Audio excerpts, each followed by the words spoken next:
When we talk about the bunting game, there are a few key points that you want to emphasize with your players. And at the same time, I want to identify some things that you may see them do consistently wrong when they're developing as a player. First of all, whether you're going to go ahead and you're going to emphasize as the player gets into their hitting stance, if you're going to emphasize a pivot off the back foot where they actually go away from the home plate, or a 2-foot pivot where you allow them to pivot off of both feet. The key is to just make sure they're in a good athletic position and they have good plate coverage when they're bunting.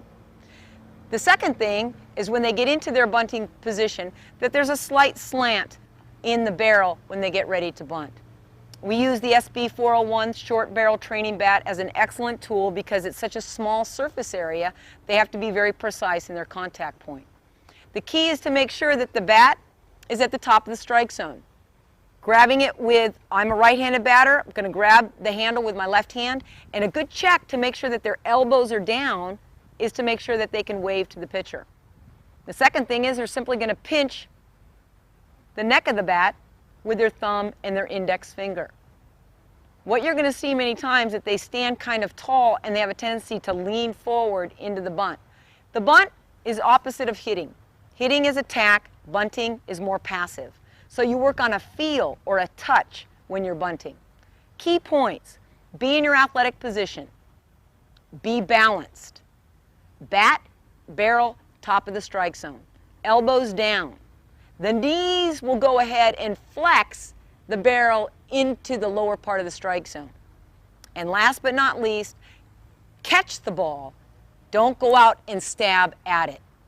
If you keep your head right in this area, you've got a good visual to making contact with the barrel of the bat. Don't pull your head away because no matter what happens, your bat is going to follow your head. So if I pull away with my head, my bat will also pull away. So stay athletic in your stance, elbows down, catch the ball with the barrel of the bat. Put that bat at the top of the strike zone with a slant of the bat so you can go ahead and have good coverage as that ball moves through the zone. The ball comes at me. The ball has a front, an inside, and an outside. The quick tip on keeping the outside pitch fair is to go ahead and bunt the outside part of the ball.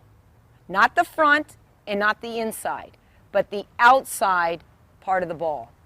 So as the ball comes and it starts to peel out and away, I go ahead and I pull the knob in towards my belly. That allows the barrel to catch the outside of that ball and bunt it fair. The common problem we see, the players follow that outside pitch, their knob goes out and they bunt the inside of the ball and it bleeds foul. So now we've lost an opportunity to put the ball in play and advance that runner into scoring position.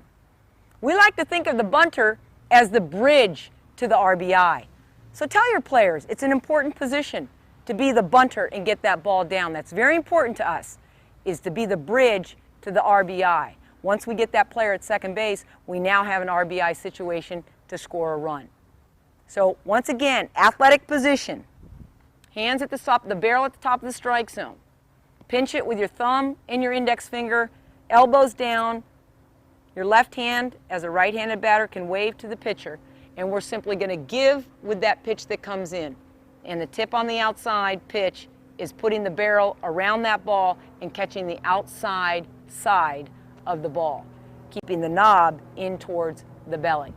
The knees bend to move that barrel down through the zone. You don't want to simply have the barrel move this way, where you never want to have the left hand higher than the right as a right-handed batter. You want to remain in this kind of position the entire time. So we'll work on those things. And you got to make it fun as a coach. You got to make it fun. So we'll do things when we're at the bunting station where we can go ahead and draw a short, a medium, and a long ring, a semicircle. And you have points. So if you bunt it within the first line, you get so many points. You bunt it within the second line, so many points. You bunt it within the third line, and everybody keeps score at that station. At the end of practice, whoever has the most points can go ahead and get a prize or make up a game that everybody else may have to do because they're the winner. So you just have to be creative and make it fun, because sometimes bunting isn't the most exciting thing for a lot of people. But as a coach of a Division I institution, the bunt is key to winning ball games. Don't ever underestimate the value of the bunt. Here's my plate.